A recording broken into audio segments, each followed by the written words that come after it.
লালার এক অসহায় মহিলা মৃত্যুর সঙ্গে লড়ছেন। মানসিক প্রতিবন্ধী ছেলে হতে চলেছে কি মাতৃহারা? মাকে হারালে কি হবে এই মানসিক প্রতিবন্ধী ছেলেটির? লালার চেংবিল এলাকার বাসিন্দা পিশক দেবী দীর্ঘদিন ধরে গুরুতর অসুস্থতায় রয়েছেন।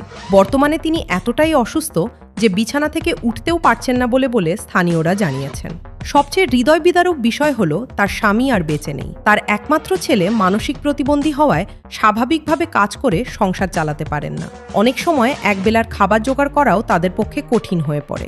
এলাকার বাসিন্দারা আমাদের ডেকে বলেন, যদি এই মায়ের কিছু হয়ে যায় তাহলে এই অসহায় ছেলেটির দেখাশোনা কে করবে?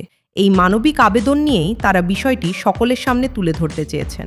আপনারা যদি আর্থিক বা অন্য কোনোভাবে সাহায্য করতে পারেন তাহলে অবশ্যই পরিবারের পাশে দাঁড়ান। আর যদি সাহায্য করা সম্ভব না হয় অন্তত ভিডিওটি শেয়ার করুন, যাতে কোনো সহৃদয় মানুষ তাদের পাশে দাঁড়াতে পারেন।